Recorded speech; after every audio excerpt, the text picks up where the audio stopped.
잘 들리시나요? 안녕하십니까. 외신기자들의 관점에서 본 글로벌 중추국가로서의 한국의 역할 세션의 진행을 맡은 외교부 부대변인 이주일입니다. 먼저 이번 세션의 주제를 설명하겠습니다.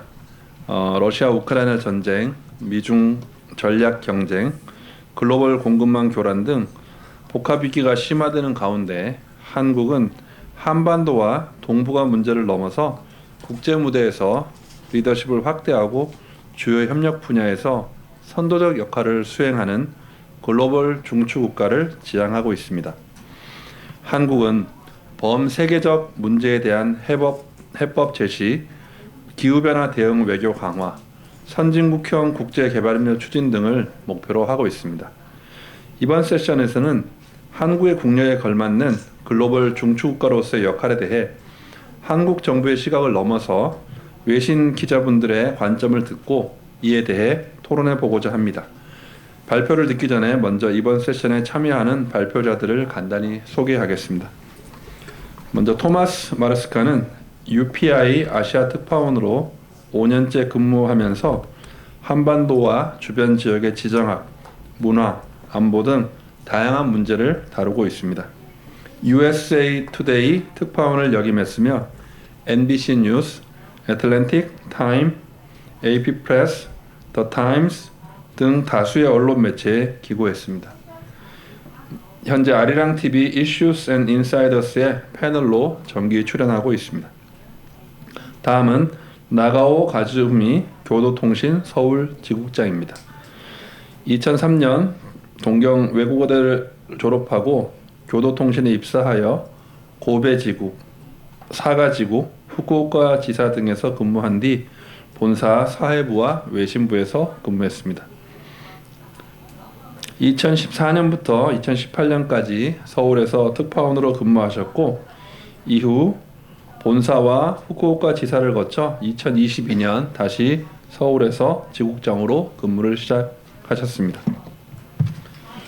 다음으로 마이클 브린은 2005년 서울에서 설립한 컨설팅 회사인 인사이트 커뮤니케이션스의 CEO이십니다. 워싱턴 타임스와 가디언지의 서울 특파원을 하셨고 서울 외신 기자 클럽 SFCC의 회장을 역임했습니다.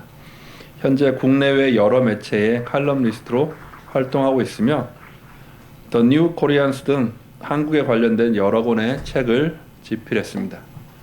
Last but not least, 스티븐 브로윅은 니케이 아시아 서울지구 정치, 경제 전문 특파원입니다.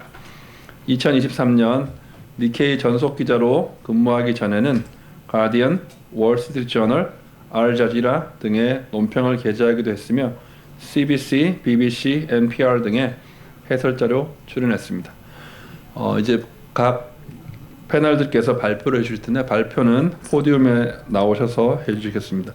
발표 순서는 이 토마스 마르스카 특파원님부터 순서대로 하겠습니다. Mr. Marsca, floor is yours.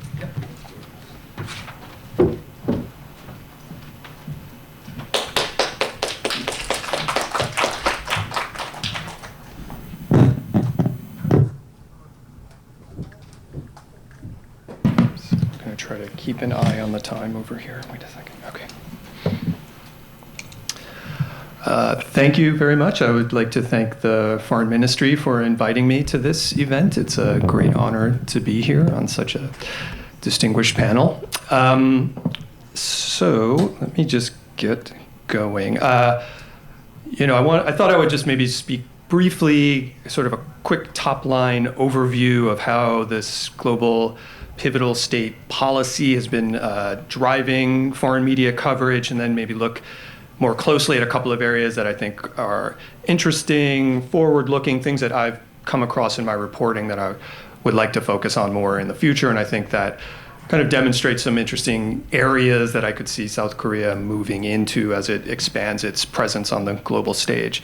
Right, so just at the very top, I mean, whether we as journalists use the brand name GPS or global pivotal state, I think it's obviously definitely generated a constant stream of stories for most of us. It's been one of the, main themes of the past couple of years.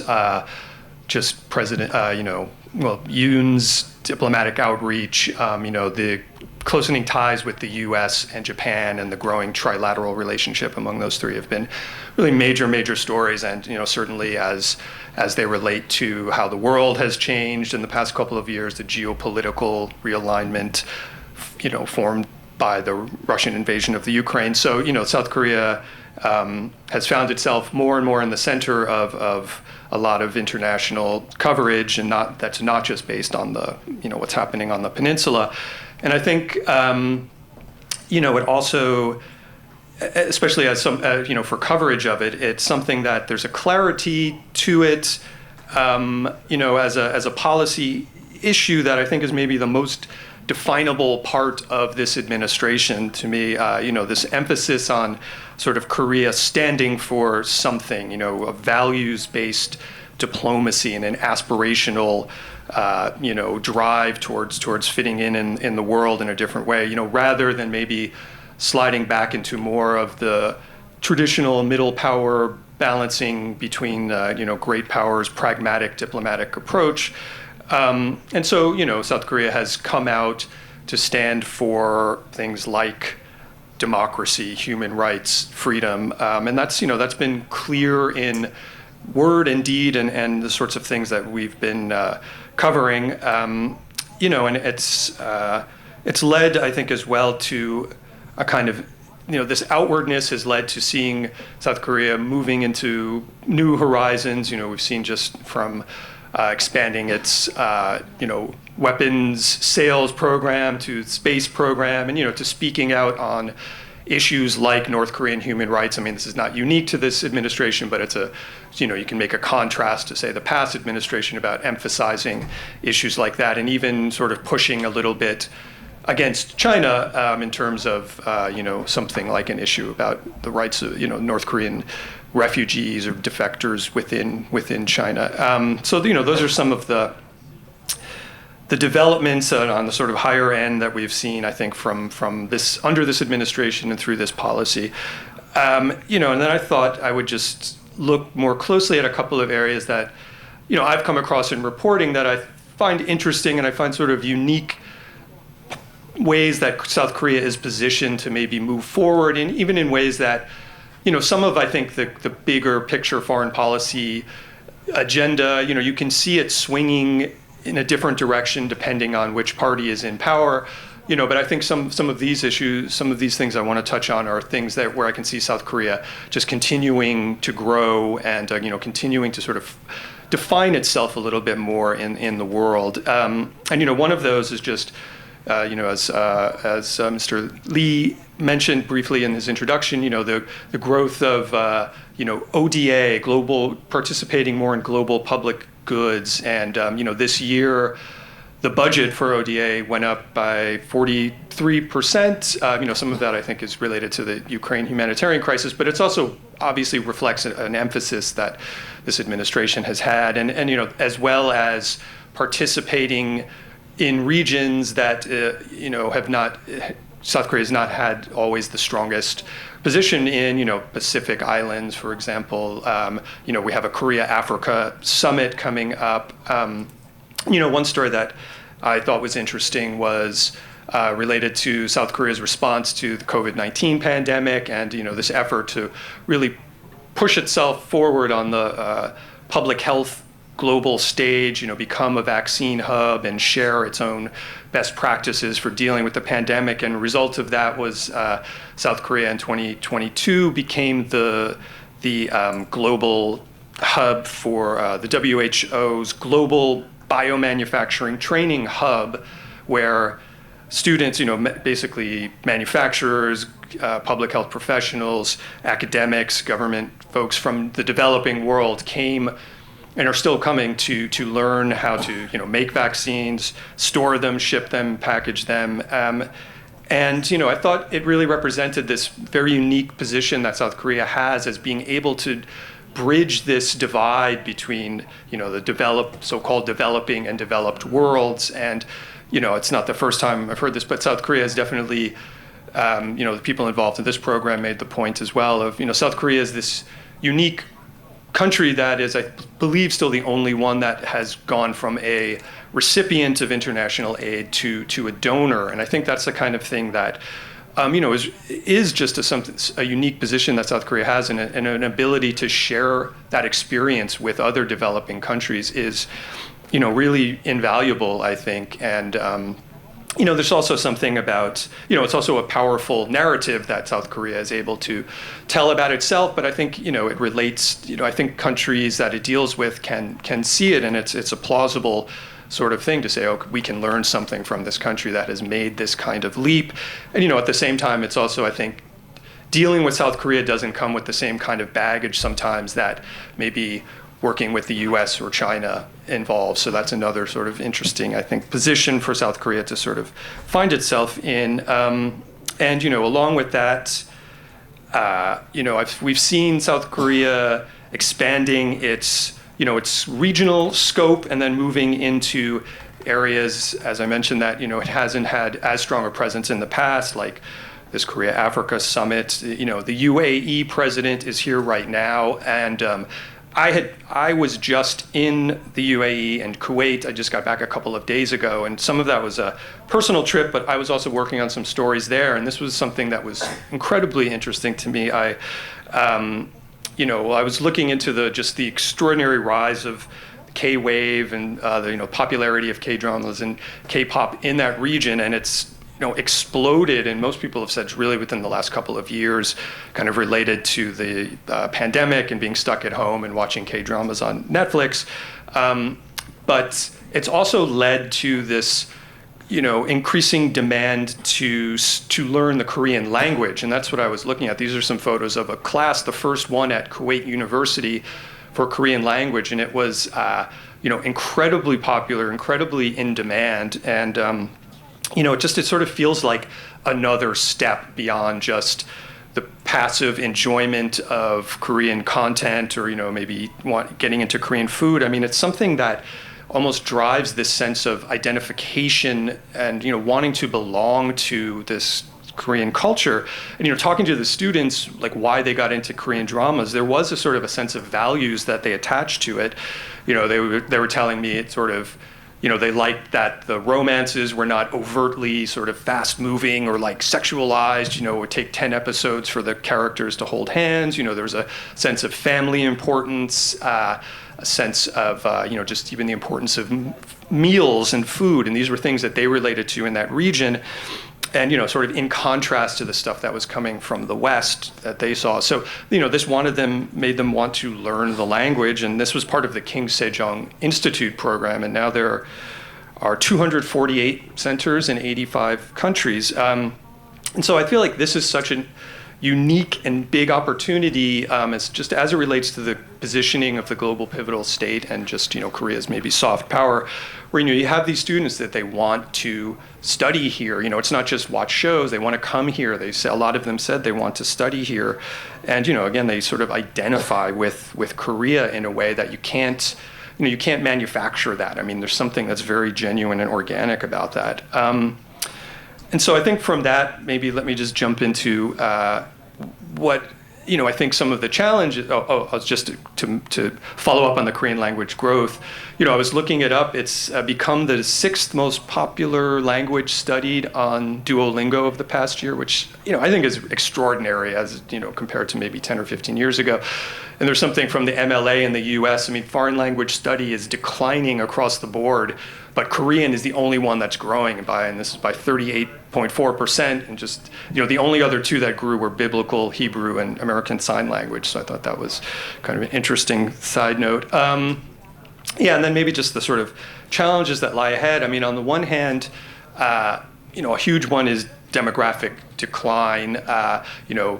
For as much as Korea wants to be have a bigger presence on the global stage, if your population is shrinking this dramatically, it's going to be a challenge. But at the same time, there's this growing cohort around the world that is identifying strongly with Korea, wants to come here, learning the language, and yet, I would say that immigration policies has not remained a big kind of priority for any administration. I don't know that there's a big public sort of demand or drive for it, but it's not sort of for me to decide. But I think it's an interesting thing to maybe look at going forward as at least part of the answer. I mean, coming from the UAE, being in a place like Dubai, I mean, it's an extraordinarily multicultural place. I mean, that comes with challenges as well. But maybe there's something that Korea can also look to from some of these other countries to bring home. And I think maybe just the last thing is, it's the cliche of with the sort of great power comes great responsibility. And as Korea wants to be more of this global pivotal state and represent values, of democracy, freedom, human rights, it also kind of requires Korea to live up to those at home. And I would say that there's some areas that you can criticize or question whether Korea is able to, can really stand for some of the values that it's sharing. In sort of inequality and gender and LGBT issues are one area. And then I would just say the last thing is, and this is a plug for journalists, we have seen a growing adversarial relationship from the current administration towards the media here, which is reflected in its, just dropped ranking in the World Press Freedom Forum this year dramatically down to 62. And, I think not just as to stand up for journalists, but in general, when you have this kind of, when you have the leaders of the country trying to put their thumb on the scale or pressure freedom of not just media or journalism, but say other types of media, you're actively undermining what has made South Korea so successful around the world in terms of the types of stories that South Korean dramas are able to tell. I mean, they're very socially critical and insightful, and people relate to those. And there has been a freedom and even a support and a boosting of those types of messages from the government. So I would just say that's something to keep an eye on going forward. And I'll wrap it up there, and we can follow up with discussion. Thank you. Thank you, Mr. Marska, for your interesting presentation. He mentioned Korea's GPS policy opens a new horizon with foreign policy, and Korea has a unique position as a supplier of global public goods. And its position is bolstered by the Korea's expanding soft power. But he mentioned that there's also challenges, domestic as well as international. How to overcome these challenges is our task. Thank you. And Mr. Nagao-san, floor is yours.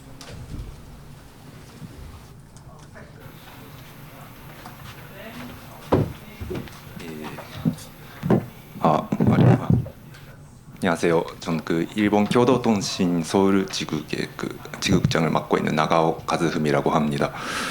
오늘 정말 귀중한 자리에 초청해 주셔서 감사합니다.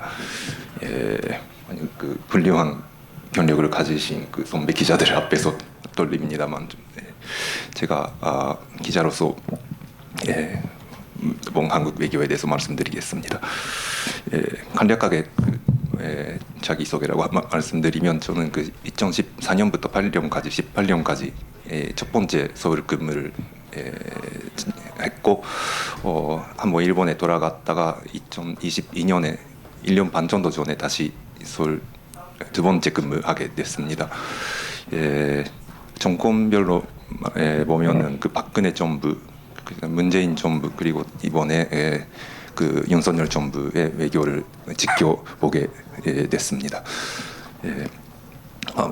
제가 처음에 왔을 때 박근혜 정부였는데 그때 외교 기조를 제가 알기로는 책임과 신뢰를 바탕으로 한 중경국 외교를 전개했다고 합니다.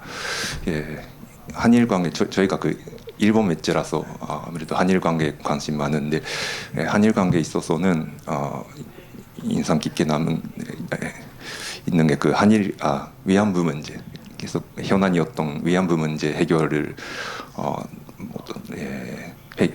도모하는 한일 합의를 체결을 했습니다. 그런데 그 다음 해에 2016년에 정권 내부의 그 국정농단이라고 불린 그 문제 때문에 외교가 약간 그 전체된 해외 순방도 못 가게 되셨고 전체된 그런 느낌을 가졌습니다.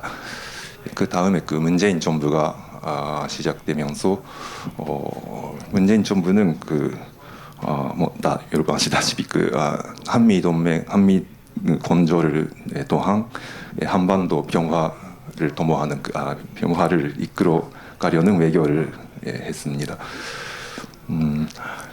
아시다시피 그 2018년에 그 평창 올림픽으로 남북 관계 개선 첫걸음을 시작하면서 4월달에 남북 정상회담, 그 2월달에 북미 정상회담, 그것도 한국이 존재를 해서 실현됐다고 봅니다. 그리고 지역 외교라고 할까요? 그때 한반도 신경제 지도 구상이라는 구상도 제가 많이 관심 갖고 있었습니다. 이거는 중국의 그 1대1로 구상과도 연결되는 그런 구상이라고 저는 이해를 했습니다만, 아무튼 남북 관계 개선 그것을 한국의 지도력을 보인 것 같았고 인상 깊었습니다. 반면에 제가 그 당시에 여러 세미나나 심포지엄을 취재를 하면서 느꼈던 게, 이거는 어디까지나 한국 정부의 외교 전쟁이 아니라 직접적인 외교 전쟁이 아니지만은 그 당시 느꼈던 게 한미일 특히 일본과의 관계 협력은 약간 다 역할을 끝났다라던가 시대 자고적이라던가 그런 말을 많이 듣게 됐습니다. 남북 관계가 잘 되면서 거기에 항상 신중한 입장을 유지했던 아베 정부, 그 당시 아베 신도 정부에 대한 불신감도 아마 있었고, 얼마 전에 문재인 전 대통령의 회고록에도 그런 내용이 있었습니다만, 약간 한미일 건조가 약간 중요성이 저하된 부분이라고 생각했습니다. 그래서 제가 한번 일본에 돌아갔고 재작년에 다시 한국에 오게 됐는데, 그때 다시 한미일 관계 협력 방안이 다시 한국 외교의 중심으로 돌아와 있었습니다. 아직 그게 좀 인상이 남아 있습니다. 윤석열 정부의 외교 정책은 지금 기자님도 말씀하셨으니까 좀 일단 생략하고, 제가 생각하는 한국 외교의 관점이라는 부분을 좀 말씀드리겠습니다. 한국 외교만이 할 수 있는 부분이라고 제가 느끼는 게, 이거는 외교 정책이 아닌 남북 정책이기도 합니다만, 북한을 움직이면서 세계 질서, 세계 다른 외교도 움직일 수 있는 그런 잠재성이라고 할까, 가능성을 느꼈습니다. 그거는 문재인 정부 때 느낀 건데, 평화 외교를 전개를 하면서 미국의 트럼프 대통령을 마음을 움직였고, 남북 정상회담까지 갔습니다. 그리고 제가 신기하게라고 관심 가지고 있는 게, 적극적인 세일즈 외교라고 하는 것은 좀 일본 외교에는 거기까지 강하게 모를 수 없는 부분이라서 좀 관심이 있습니다. 어느 대통령이든 해외 순방할 때마다가 아니지만 할 때 대규모로 경제 사절단이 동행하고 재벌 총수들이 같이 가서 적극적으로 해외 CEO들이랑 협약을 맺거나 협력 방안을 모색하는 모습이 좀 신기합니다. 관심을 갖습니다. 특히 분야별로 보면 반산 수출이라는 부분이 특히 일본에는 전쟁 옛날에 있었던 일본이 일으킨 전쟁에 대한 반성 때문에 여러 제약이 있는 부분인데 한국은 반산 수출에 대해서 적극적으로 전개하고 있습니다. 그리고 또 하나가 원전 수출이라는 부분도 일본이 몇 번 실패한 부분이고 어제 한국을 방문한 그저께 방문한 UAE 대통령이 이명박 대통령 만나면서 2009년에 있었던 원전 수출 기억이 다시 생각났는데 그것도 산진적이었다고 봅니다. 그리고 또 그거는 아까 다른 기자분도 말씀하셨으니까 K-팝이나 한류 문화를 통해서 외국에 호감을 갖게 되는 문화 외교라고 불리기도 합니다만 그런 부분도 한국 외교의 관점이라고 봅니다. 그리고 마지막으로 그 다음에 한국 외교의 과제라고 할까 약간 도전 챌린지라고 아까 표현하셨습니다만 하나는 역시 관점이라고 하면서도 남북 관계가 악화되면 약간 군내도 불안정일 수도 있고 어떤 전문가분들이 주재할 때 그분이 말씀하신 게 제가 생각나는데 내용은 국내 통치도 외교도 다 토대는 남북 관계에 안정됐어야 하는데 그게 불안정해지면 아무것도 잘 할 수 없다고 말씀하신 선생님이 계셨습니다. 그리고 또 한 가지가 대일 관계, 일본과의 관계의 특수성이라고 제가 느끼는 건데 이것도 제가 일본 기자라서 또 느끼는 부분인데 아까도 말씀드렸다시피 한국은 세계적으로 많이 호감을 갖고 국제 규범을 잘 준수하고 좀 외교를 전개하고 있는 반면 일본과의 관계에 있어서는 약간 좀 특수한 관계가 될 수도 있습니다.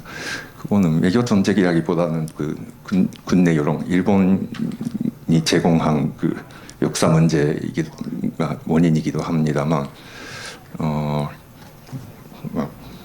민심이 있고 그리고 국내 예를 들어서 야당 쪽의 반발이나 국내 전제가 직결이 돼서 일본과의 관계가 불안정해질 때가 많습니다. 가지고 본다고. 그리고 정권이 교체될 때마다 약간 일본에 대한 정책이 많이 변동되는 게 특징이라고 봅니다. 이웃 나라와의 외교는 어디에서든 세계 어디에서든 약간 특수할 수도 있으니까 이렇게 좋다 나쁘다 그런 게 아닙니다만 그렇게 느꼈습니다. 일단 이상으로 제 발표는 마치겠습니다. 감사합니다. 나가오 지국장님 발표 감사드립니다. 나가오 지국장님께서는 본인의 특파원 경험 등을 기초로 해서 한일 관계를 중심으로 최근 3번의 한국 정부의 외교 정책에 대해 설명을 해주셨고 그를 통해서 한국 외교의 강점으로는 북한을 활용할 수 있는 면, 그다음에 강력한 대통령을 통한 세일즈 외교 등을 강점으로 말씀해 주셨고 남북 관계나 한일 관계를 과제로 말씀해 주셨습니다. 감사드립니다. Mr. Brin, the floor is yours.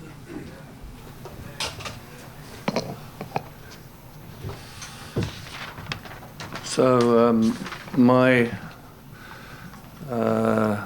three fellow panelists are all news reporters, so they're very good at telling you what's happening. They're very professional at that. They know a lot more than me, so I'm not very good at that. I'm a columnist, so I try and tell you what to think. So I appreciate, thank you very much, Mr. Lee, and I appreciate the Ministry inviting me to be able to do that. So I'd like to try and persuade you that the new, the global pivotal state idea. Has somebody stolen the thingy? Oh, here. Sorry.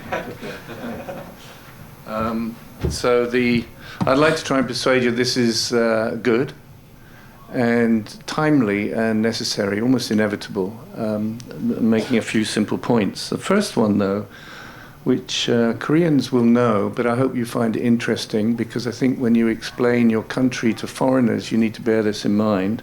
And I hope the non-Koreans here appreciate this point. But I'd like to say something about the politics here. You know, as in other countries, in Korea, the democratic camp is broadly divided into progressives on one side, on the left, and conservatives on the right. And so we have President Yoon Suk-yeol and his party on the right, and we have the opposition Democratic Party led by Lee Jae-myung on the left. But when we use these terms, what are we saying? You know, broadly, the old-fashioned idea of right and left in democracies was a kind of battle. The battleground was economic issues. But now the battleground in Western democracies, particularly in English-speaking democracies, has shifted somewhat to social and cultural territory. But Korea is different.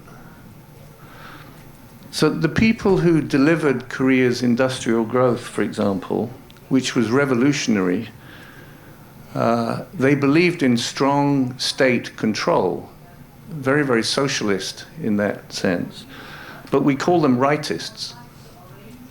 And today, as the two sides in Korea argue about economic, social, and cultural issues, it seems to me that philosophically they're not really at odds with each other.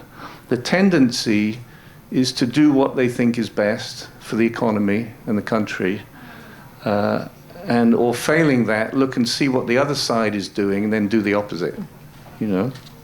But there's not a deep distinction in terms of their outlook toward their viewpoint economically.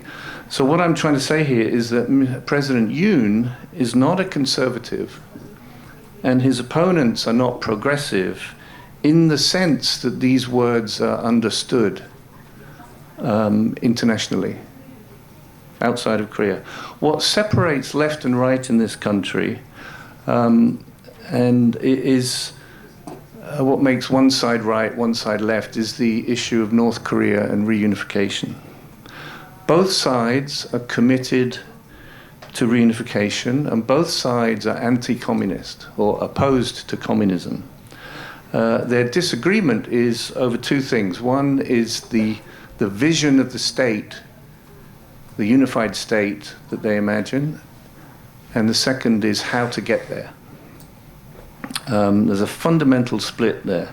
So on one side, we have people who see the Republic of Korea, this country, born in 1948, as the model for a future unified state. And when it's ready, and if it behaves itself, North Korea can join this state. And for some reason, probably because they want to conserve, conserve the Republic of Korea, and they're more vocal about their anti-communism, we call these people the right-wing conservatives. On the other side, the left is driven by a vision of unified Korea. So their state that they imagine was rooted in the 1920s, but it doesn't exist yet. And they see both North Korea and South Korea as somewhat imperfect, and that the future state will be a new entity, and they want to be the midwife to bring it about, which is why they're willing to be so forgiving towards North Korea. And we call them leftists. They keep quiet about, they're anti-communist, but they keep quiet about it because it just upsets North Korea, who they need to cooperate with. So I'm belaboring this point to try and clear away any non-Korean assumptions as we look at this new diplomacy in South Korea. So I'd like to look at the history of Korean diplomacy, and break it into two 40-year periods. There's nothing scientific here, nothing logical. It's just convenient for my argument. The first period is from the founding in 1948 to the embedding of democracy in 1988. And I would say that during this time, Korea was an aspiring democracy. Even in the most dictatorial periods, Korean leadership talked as if it was a liberal democracy. It's what it wanted to be, but it wasn't. The diplomacy was driven by a protracted period of struggle with North Korea that spilled onto the global stage. So South Korea had ties with America and the free world, and it had no relations with North Korea's communist bloc allies, and for the rest of the world, they fought. And although, as you'll know, just a sort of image or something capturing this, the names of the two countries in Korean are different, and the closest neighbors may use those different names, but the rest of the world uses the word Korea with often a different pronunciation, whether you're French, Greek, or whatever, because they're both fighting to be the real Korea. So this period began around the time when the North Koreans tried to violently seize the weaker South, and it ended with the Seoul Olympics, which was a symbolic acceptance of South Korea's ascendancy by the world. And the second period started following the Olympics with very rapid diplomatic relations between South Korea and North Korea, all of North Korea's allies. Unification has remained a national imperative, but in this second period, Korea's diplomacy seemed to be driven less by the old competition with North Korea than by its own economic interest. And this is referred to as mercantilism. To make money, for the sake of its economy, Korea tried to ignore conflicts and global issues and to be everybody's friend. And that wasn't always easy because America expected Korea's support in a lot of controversial areas. During this time, Korea's economy has gone from strength to strength. It's emerged as one of the most vibrant democracies in this region, with 4 of the 7 changes of government, presidential elections in the democratic era going to opposition candidates. And as we just heard from both speakers, the culture has spread around the world to the extent that the entire world now feels kind of familiar with Korea. And South Korea is very admired at the moment around the world. So in accordance with all this change and development, the country is now shifting its posture to the world. So many people see this new diplomacy as that of a conservative president getting closer to America, but I think something different is happening. Whereas the focus on foreign policy was previously on the outcome, i.e. the economic benefit to Korea and to its companies, now the driver is, I think as Thomas mentioned, is principle, is values-based. So Korea is declaring that it's a democracy, that it stands with like-minded states that share, of course, its strategic interests, but its values. And this move by President Yoon is quite radical, or dare I say, progressive. And this is why I mentioned this issue of right and left, because it's sometimes difficult to understand this. But this diplomatic shift is also risky. The concrete is not dry, you might say. The next government could reverse it, which is why I artificially made this time period go up to 2029. Am I taking too much time? Have I got time left? No. Yeah. Okay. So this new diplomacy makes people especially nervous because democracy is kind of evangelical, if that's the right word. you'll notice that it's the democracies that interfere in other states, telling them that they're bad or they should improve. And this is because democracies are kind of driven to do this by their voters. It's what their voters expect them. Don't deal with countries that are bad, that behave badly. So then governments try and get those countries to improve. So people are nervous about this new policy in Korea because Korea traditionally didn't do this. Korea traditionally saw itself as a small power, and it learned how to deal with the stronger powers around it. It's not used to telling other countries how to behave. So what are the implications of this policy in terms of dealing with other countries? It means some big things, which we've touched on, so I won't really go into, but it means standing up to China. It means being involved in a regional security architecture. It means supporting democratic Ukraine over Russia and democratic Israel over Hamas. And Korea might be accustomed to standing in the group of democratic nations. It is. The president is accustomed to being in those photographs. But it's not accustomed to stepping up to the microphone and articulating this in a firm, values-based way. A couple of other things I'd like to just try and say very quickly. One is, as I said, I think there's a risk that the next government might change policy, might reverse back. But I sort of in my gut feel that this is one of those changes that a new administration, if it's an opposition administration, will kind of accept and have to deal with. And that's because it's in keeping with the country's values. And it's backed up by new hard power as well as soft power. So the question of values is a hard one. If you ask any Koreans here, who's Korean here? Can I see your hands? Okay. So you're also different ages. Mr. Lee, your hand didn't go up. Yeah. There you go. So if you ask a Korean, or if I ask you, what are your national values? It's a difficult question. You probably would answer by telling me what you were taught in school. And what you were taught in school might still be Confucian. But I think we've seen a shift of values from Confucian values with the emphasis on proper relations, harmony, filial piety, and these things, which are still in the list of values but pushed down. Then I think we moved under Park Chung-hee to a kind of materialistic nationalism, if you like. But now I think in recent decades, Korea's values have shifted to those of a democracy. Fairness, justice, equality, all these things that people would recognize in other democracies. So therefore, standing up as a democracy is appropriate.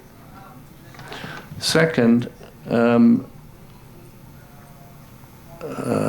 this thing is telling me, Shipsabun, I've gone way over time here, okay. I just want to say very briefly about national unification. While I think President Yoon's diplomacy is very progressive, it remains very conservative if you define it in terms of North Korea.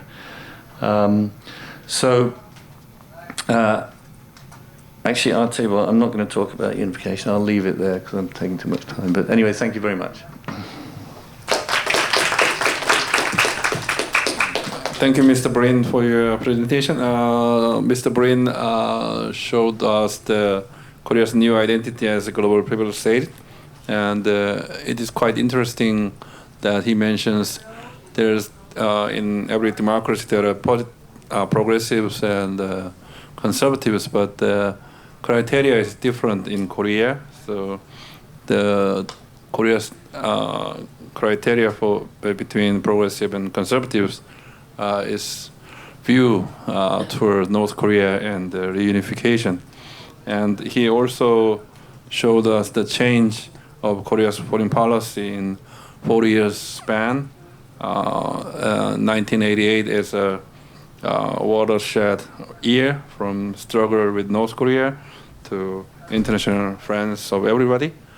So he emphasized that GPS diplomacy is a break from the traditional foreign policy of Korea. So maybe I can ask some questions to his last point. And last but not least, Mr. Broly, floor is yours. Thank you. I'm going. Oh, did I just turn the mic off? Is it on? Okay. The person in baseball who goes fourth is referred to as the cleanup hitter.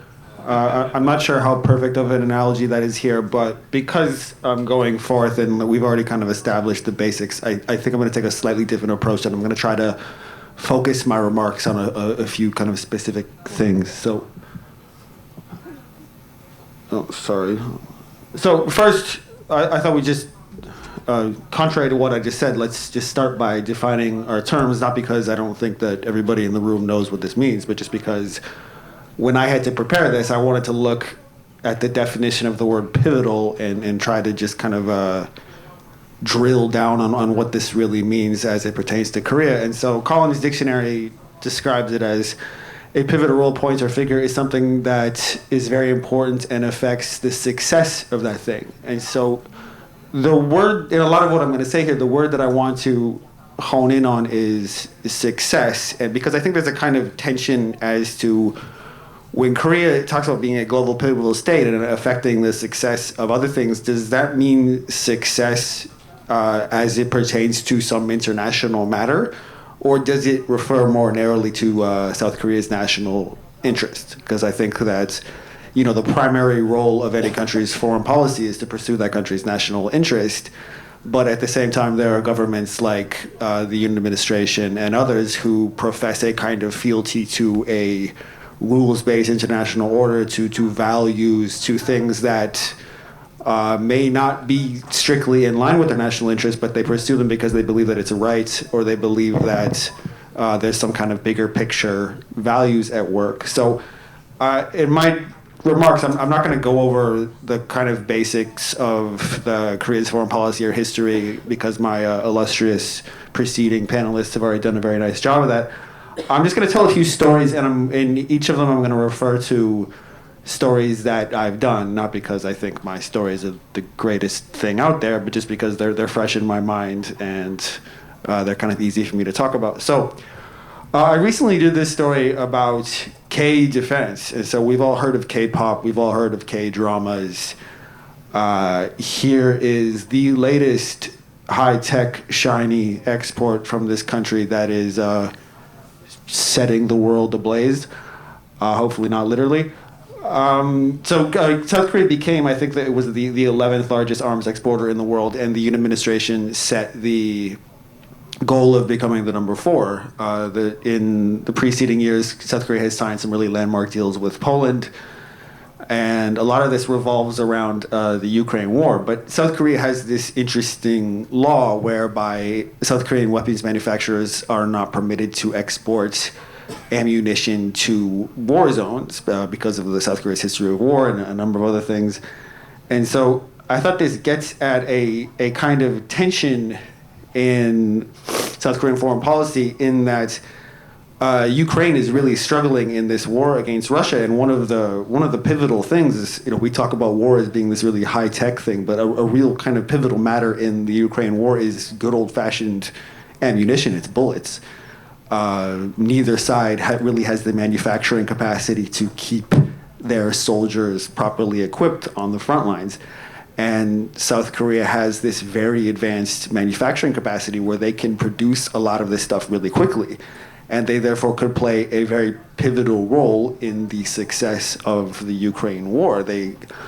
I won't go into too much detail, but there's been this matter where South Korea has exported weapons to the U.S., which has then passed them along to Ukraine, and they've kind of been able to maneuver around some of the strictures that are embedded in the South Korean system. But the conclusion that I want to share for the purposes of our discussion here today is South Korea definitely has the ability to be pivotal in the Ukraine war in that it can affect the success of either Ukraine or Russia's efforts on the battlefield. But what it seems to me like it really is motivated by is not really the international principle that it is wrong for one country to invade another country, but South Korea seems to be more motivated by seeking a new and booming export-oriented business, because that's a really important thing in this economy.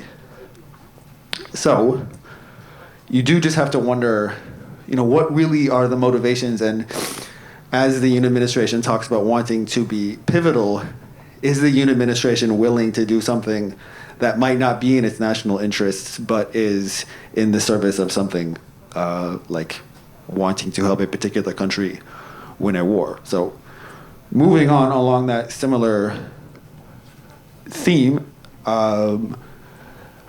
this is a story that I wrote when I was at the G20 summit in India in September, and I wrote this long cover story kind of contrasting the foreign policy of India under Prime Minister Narendra Modi with South Korea and Japan.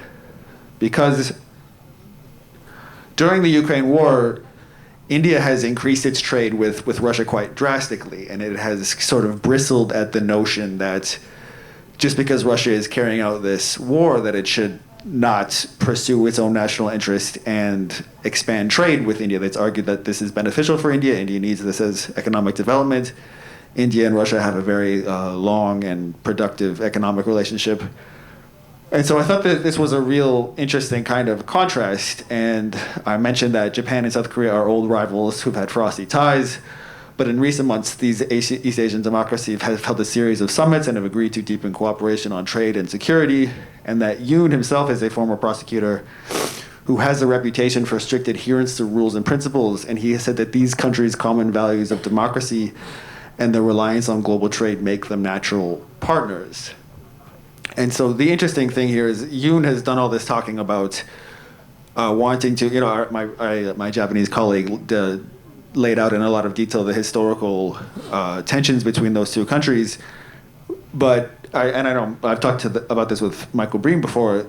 From the outsider's perspective, you would think that these two countries have so much in common in that they are East Asian democracies, that there's really so much more for them to be gained by cooperating, that it makes more sense to hone in on these kind of international values. And these things like both being democracies and both having free presses are in a lot of ways more substantive and more kind of contemporarily pressing features of their countries than the historical stuff is. And so again, I do think that Korea really has the ability to be pivotal in a lot of different ways and to act as a kind of example for other countries, in that this is a country that has overcome a lot of poverty and a lot of different challenges and is now one of the largest and most economically successful places in the world. And that leads me to my third and final. Sorry, I have this thing where every time I go on a trip I get a cold, so I'm just gonna take a breather for 1 second. You could admire this beautiful graphic.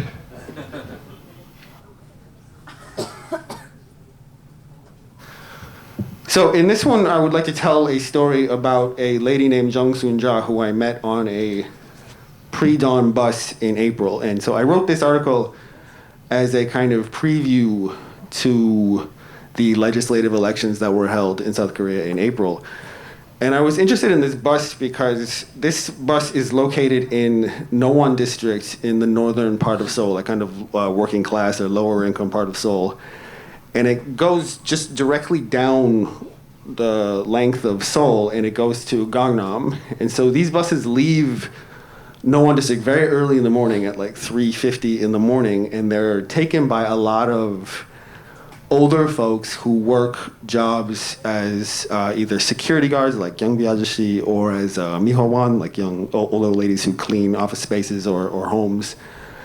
And in January of 2023, the Prime Minister Han Duck-soo, he did this kind of the thing that politicians like to do, where they bring a camera crew with them somewhere and they talk to regular people and they show that they're concerned about the issues facing regular folks. And he talked to the people in this bus, and he agreed that to make things easier for them, to make so that they could leave even earlier and to ease crowding on these buses, he would ask the local transit authority to move forward the departure time of the first bus every day, move it forward 15 minutes from 4:05 to 3:50.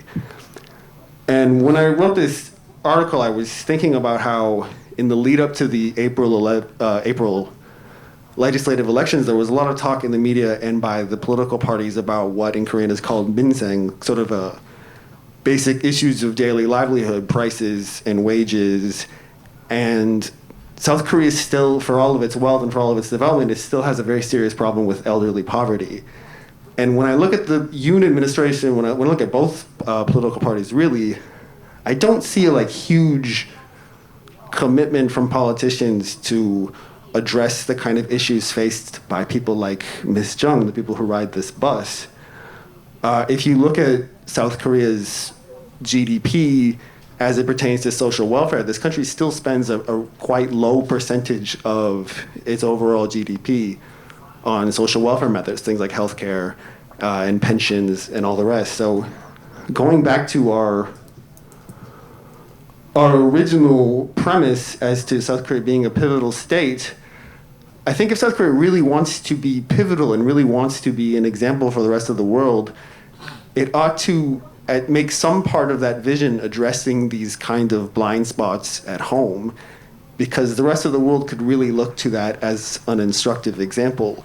Wanting to be pivotal and wanting to affect how things work on the global stage is all great, but I do think that there are these kind of glaring issues on the domestic front that get a lack of attention. And to truly be pivotal, I would like to see the government of this country think more broadly about what constitutes success and try to keep the interests of folks like the people on that bus at heart.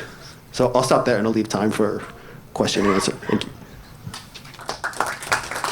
Thank you, Mr. Borwick. And he made a presentation based on 3 articles by him, and his article about defense industry and Korea's foreign policy and also domestic policy. So he mentions that Korean government is serious in pivotal playing a pivotal role, and also Korea is already is pivotal, but he argues that the policymakers should be more concerned or put more emphasis on how to define success in its policy.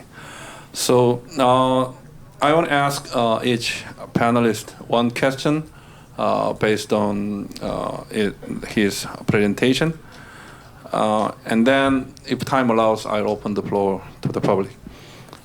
First, I want to ask Mr. Marska that you mentioned the challenges for the global pivotal state policy, domestic as well as international. So could you elaborate more from your point of view how to address these challenges from the Korean government's point of view?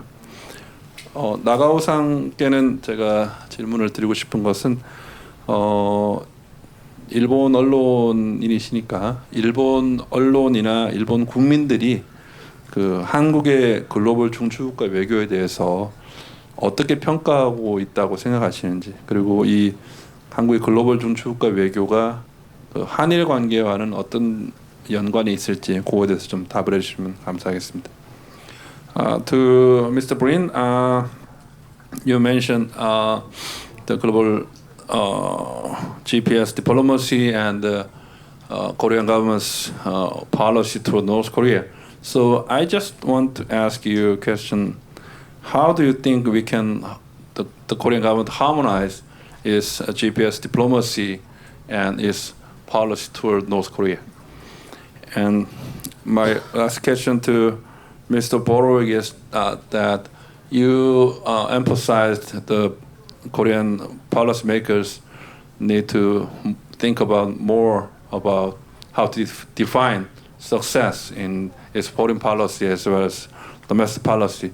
So I'm just curious, what is your view about how to define success in terms of foreign policy as well as domestic policy? And yeah. Okay, thank you for the question, and quite a simple one, so I appreciate that.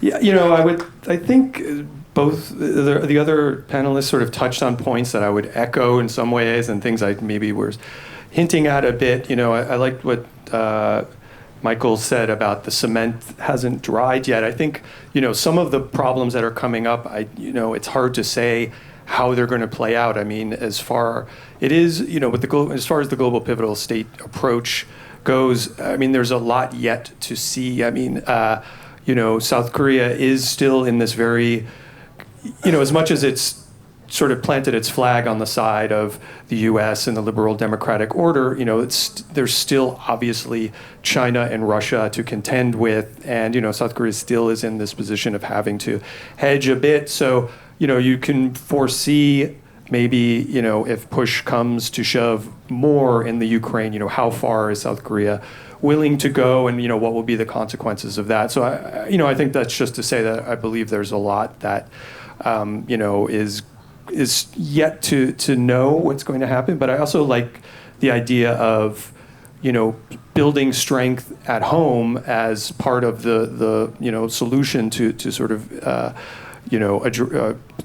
playing a larger role on the global stage. As Stephen mentioned, there is a sort of oversight, I think, in there, a blind spot to a lot of domestic issues. And I was going to make the point earlier that it's really interesting to talk to, like, the students in Kuwait that I was talking to, and their vision of what Korea is. I think it's interesting when I speak to local Koreans here, and their perception of what life is like in Korea is, sometimes completely at odds with the perception of people overseas. And, obviously it's, it's sort of the devil, it's easy to, there's a lot you can complain about, and we all do in our daily lives. But I think there is something to that, where there's an image that South Korea has presented to the world, and it is an admired country. And that's not for no reason. There's a lot to that, but at the same time, it's almost the template is there. If you want to, represent more of a value-based presence in the world, it is something that you really have to, try to be more mindful of at home, I would think. And, some of the issues about, just the natural demographic decline. I don't have a solution for that. And I think everyone is trying to sort that out. But it does in some ways obviously relate to how local and especially younger people feel about the future of the country. It's not a ringing endorsement in a lot of ways if no one wants to have children here. So that I guess ties into maybe foregrounding that a bit more. And then, as I also mentioned, it does seem to me that there's this very unique opportunity for Korea to expand, its acceptance of people from around the world that want to come here, and that I think could be part of the solution as well. I guess I'll stop there, and maybe we can follow up more after. Yeah, 나가오상.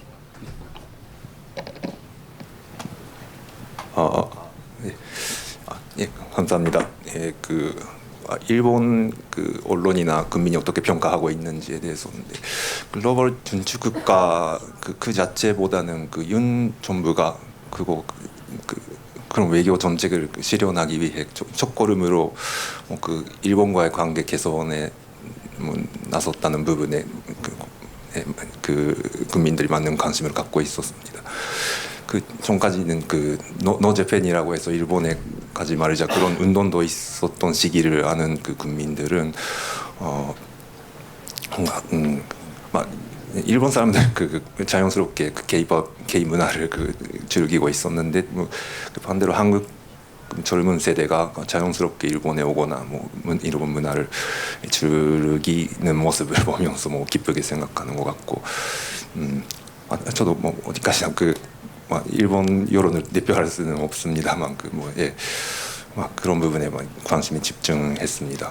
그리고 약간 외교적인 부분에서는 아베 정부가 제시한 열린 인도 태평양 정책, 거의 비슷한 방향으로 윤 정부도 정책을 제시하고 있고, 미국과 호주나 인도 같이 걷고 있는 부분을 반영하는 그 여론이 많습니다. 물론 그 아베 정부의 그 정책에 그 반대하는 국민도 어느 일정 정도 있으니까 뭐 복잡하게 보는 시각도 당연히 있습니다만, 예, 그렇게 봅니다. 그리고 글로벌 중추국가 아까 제가 그 말씀드린 부분에서 그 한미일 같이 그 걷고 있는 모습을 보여지고 있긴 한데, 아까 제가 말씀드렸다시피 그 원전 수출이나 그 방산 수출은 일본이 못하는 부분, 그런 부분은 한국의 다른 역할을 맡고 있는 걸로 보고, 그리고 약간 대만 얼마 전에 대만 문제에 대한 한국 정부의 그 입장이라고 할까요? 그 부분에서도 일본과는 약간 좀 온도차가 있거나, 그 러시아와의 관계에 있어서도 일본 안 한 그 러시아와의 소통을 한국이 또 잘 하고 있거나, 약간의 그런 뭐 차이를 보면서 뭐 한미일 같이 하면서도 다른 역할을 할 수도 있다, 그렇게 보는 것 같습니다. 네, 감사합니다. Mr. Borin?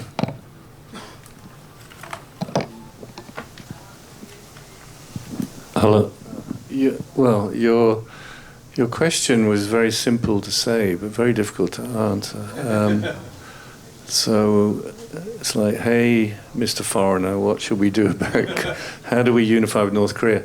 I mean, in some sense, this question has been made very simple by our good friend Kim Jong-un, because he's declared he's against unification, so we can forget it.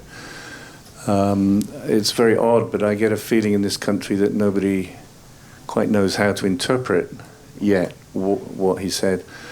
I think my advice, or how I think an approach to North Korea would be consistent with the values-driven foreign policy, begins with a question like, okay, what do we want? Peace, reconciliation, or unification? Okay, we want all of those things. Okay, but which is more important? Because I ask this because unification, I mean, I think South Koreans may not, obviously don't feel of it in this way, but unification is a very aggressive policy. The South Korean constitution says that North Korea belongs to us.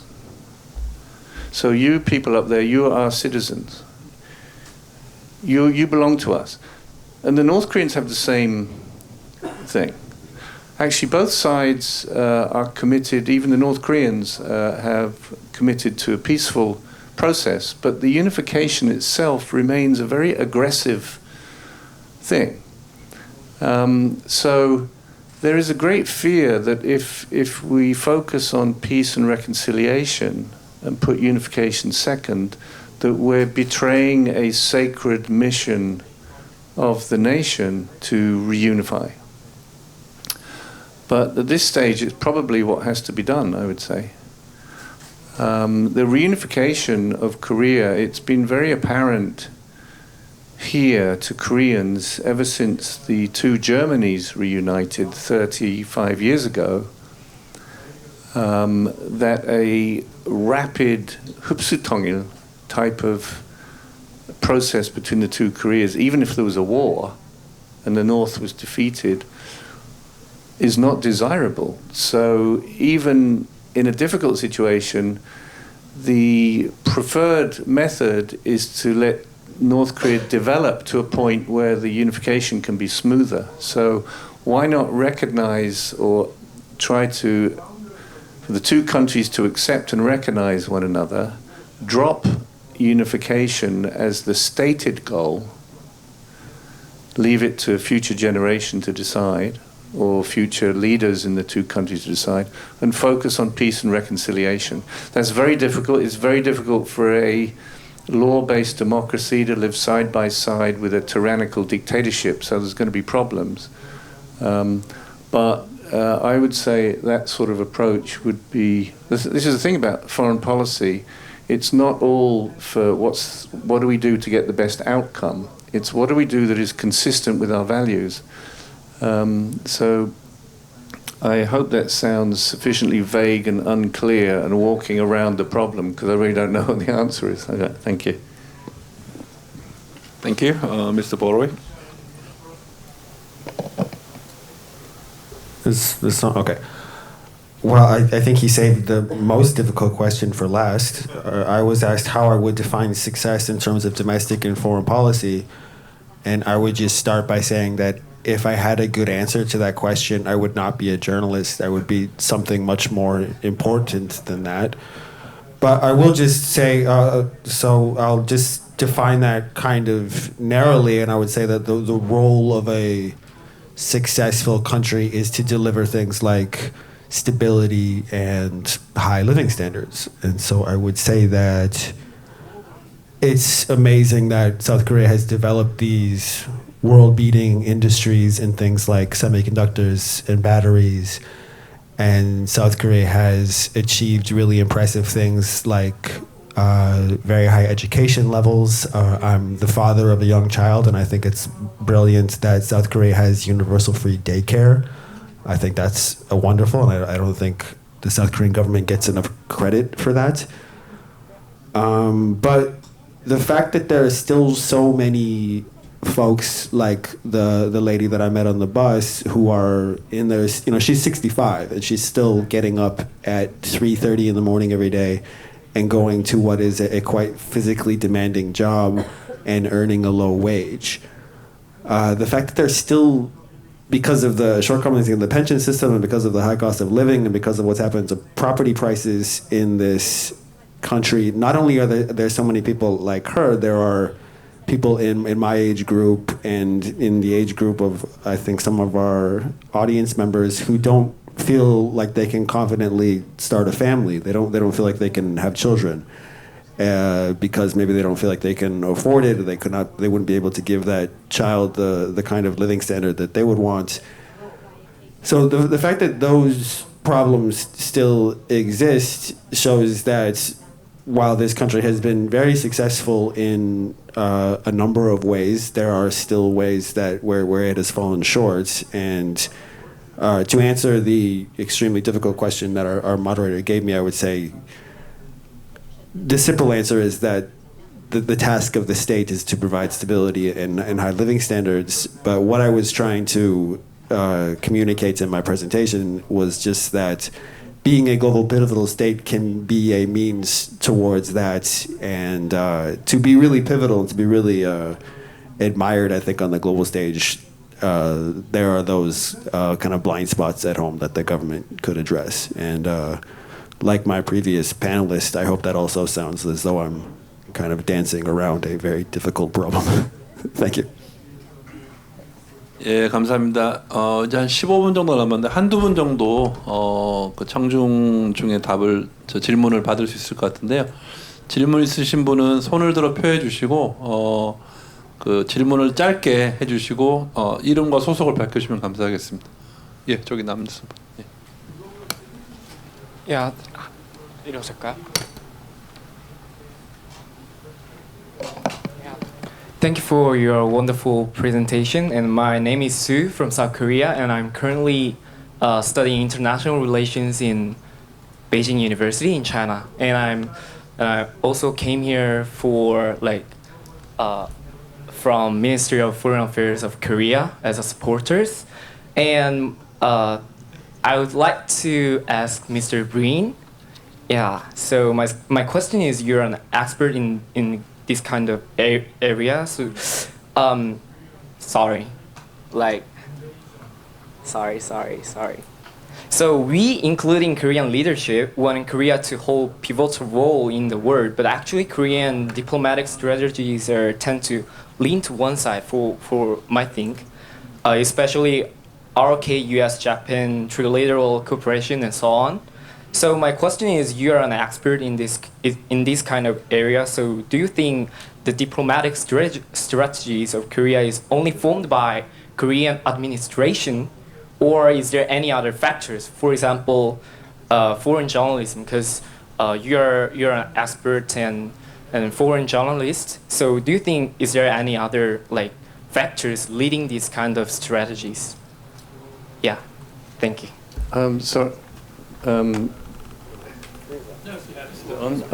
Sorry, 잠깐만요. Sorry, what do you mean other factors? I don't quite understand. So basically, so for the term for pivotal means like the country has a pivotal role, like vital role in this world, right? But for my think after this administration, I think it's going to lean to one side, like ROK, Japan, and USD side. So what I was thinking was, is that only formed by Korean administration, or like is there any like foreign journalism leading to like these kind of strategies formed? Did you get my point? I think so. But yeah, thank you. It's, to be honest, I'm not sure. I mean, when you say other factors, I'm not quite sure if there are other factors. I just assume it's to me, it's the foreign policy that we're seeing. To me, it seems very timely and very necessary. And in a way, it's also partly a reaction to the foreign policy of the previous administration. In my talk, there was a bit where I was talking about sort of the left and the right, how to deal with North Korea and so on. The previous government was what we call progressive on the left. And it has this people... It's difficult to say because I think if you describe what we call the right-wing view of Korea, which is ROK, and the left-wing, which is unified Korea that doesn't exist yet, actually most Koreans have both of these concepts in their mind at the same time. So I'm not saying that these people and that people, but the previous government reflected that sort of leftist idea of Korea. And in its foreign policy, in its approach, it did everything to be nice to North Korea. Very forgiving, keeps its mouth shut, anything. But it caused tremendous, as we've heard, tremendous mischief. I use that word mischief, bad behavior with Japan. Why? Because in this concept of the country, its innocent Koreans were forced apart.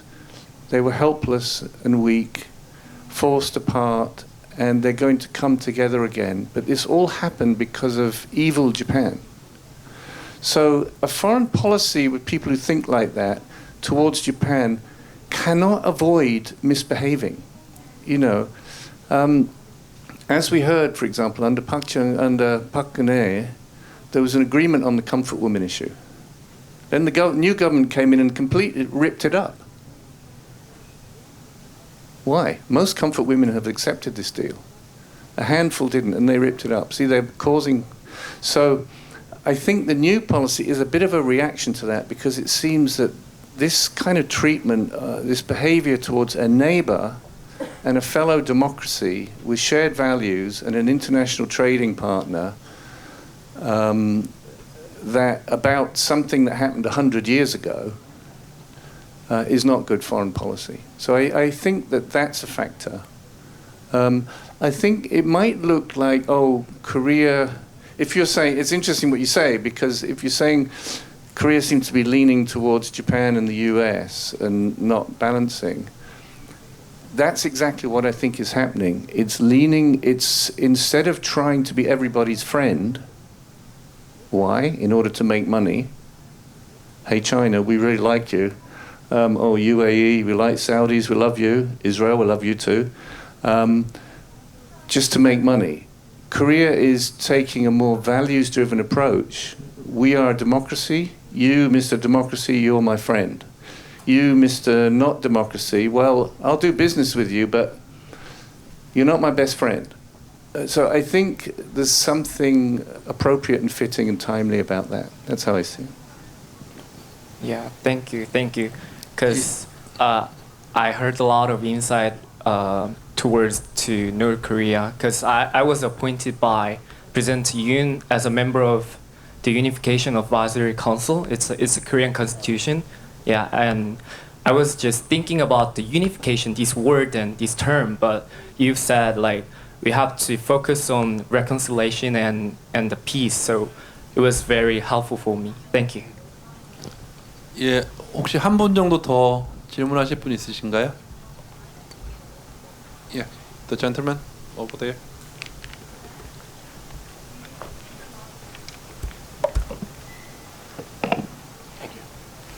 Thanks very much, panel. It was really great. There's a lot of questions I've got, but I'd like to stick on to this one about the reunification versus unreunification, especially given the generational kind of profile we've got here. Certainly outside of Korea, there are a number of arguments that are made that unification would not be good. One is that, of course, bankrupting a perfectly good and viable South Korea to rebuild, as you'd already alluded to, Steve, Michael, it'd be quite stupid. Secondly, there's no guarantee that actually Japan would like to see a reunified Korea because of the power that a reunified Korea would actually possess in relationship to Japan, who doesn't have the ability to expand in that way.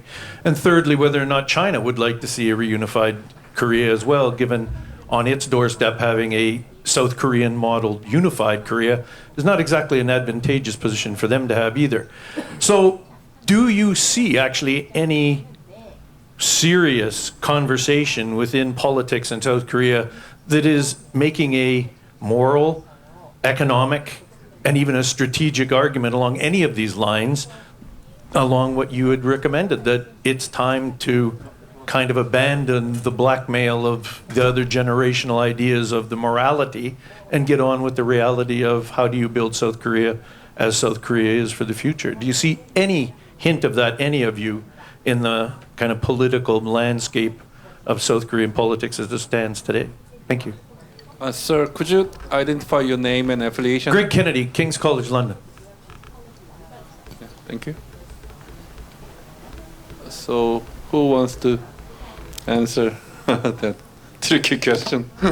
I could start us off, and I could just say that on the Jimbo side, the left-wing side of South Korean politics, there is a argument that for this country's economic future, for the sake of prosperity, what it really needs to do is reunify, and they present this as an economic opportunity, not an economic burden. It's up to you, and it's up to anybody how persuasive you find that argument. But North Korea has a lot of inexpensive labor, something that this country doesn't have anymore. North Korea has large, undetermined stores of rare earths and minerals and things of that nature. It has great port access. If you were to remove the borders, it would make it possible for a train that could go from Busan to Paris. That argument is out there, and you can look it up and you can find it. I don't know how persuasive it is, but I think that the argument that South Koreans ought to think of unification as a path to a more fruitful economic future is a small but present part of the political discourse here.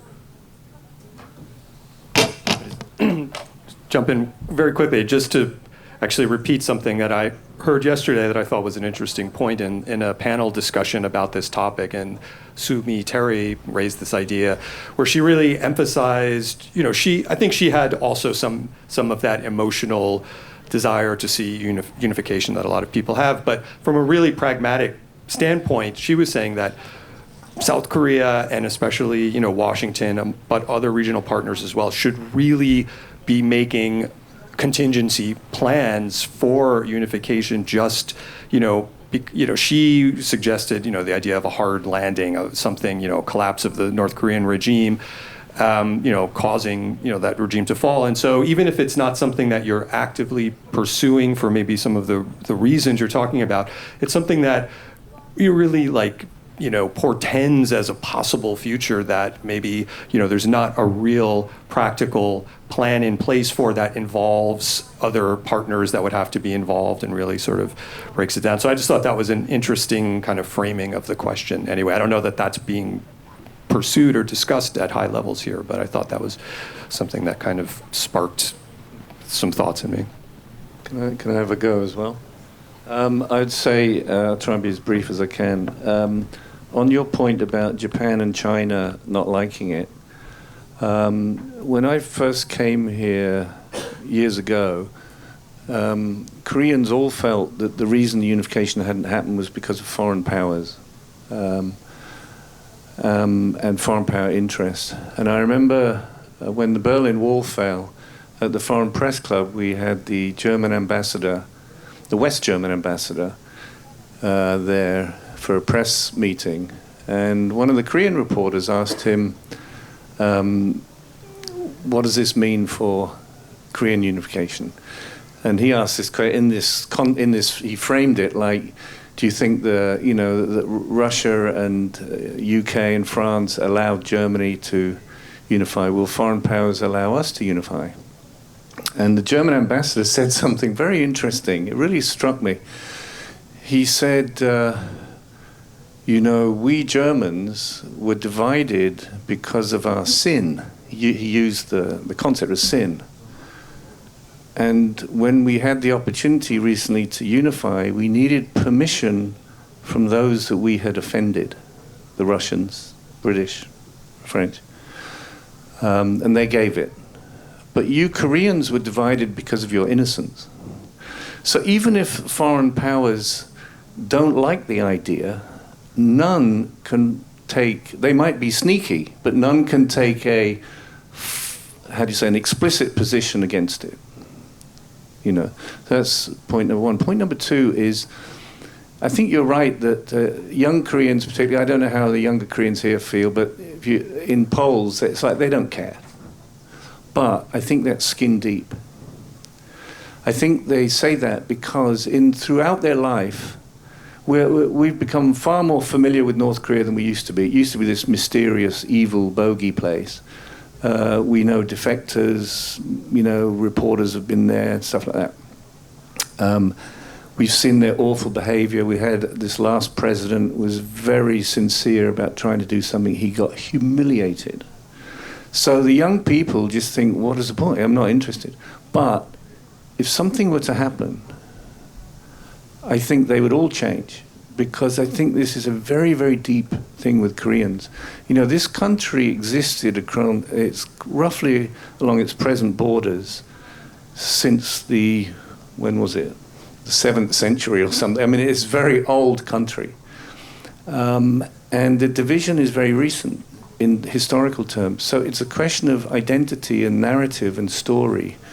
If the two sides are actually developing separate stories about who they are over time, then I think they will go there. Belgium and Holland, they'll sort of be neighbours but go in a separate direction. But I don't think they're anywhere near that. And I don't think it's even starting. And there's not a single South Korean politician, in my experience, ever stood up and said publicly, maybe privately, but not publicly, we don't want unification. So there is no political expression of this sentiment yet. 예, 감사합니다. 이상으로 외신 기자들의 관점에서 본 글로벌 중추국가로서의 한국의 역할 세션을 마치겠습니다. 이번 세션에서 논의된 그 의견들이 한국이 글로벌 중추국가로서 국제사회에서 책임 있는 역할을 수행하는 데 좋은 참고가 될 것으로 생각합니다. 발표해 주신 네 분과 청중 여러분 감사드립니다. 감사합니다.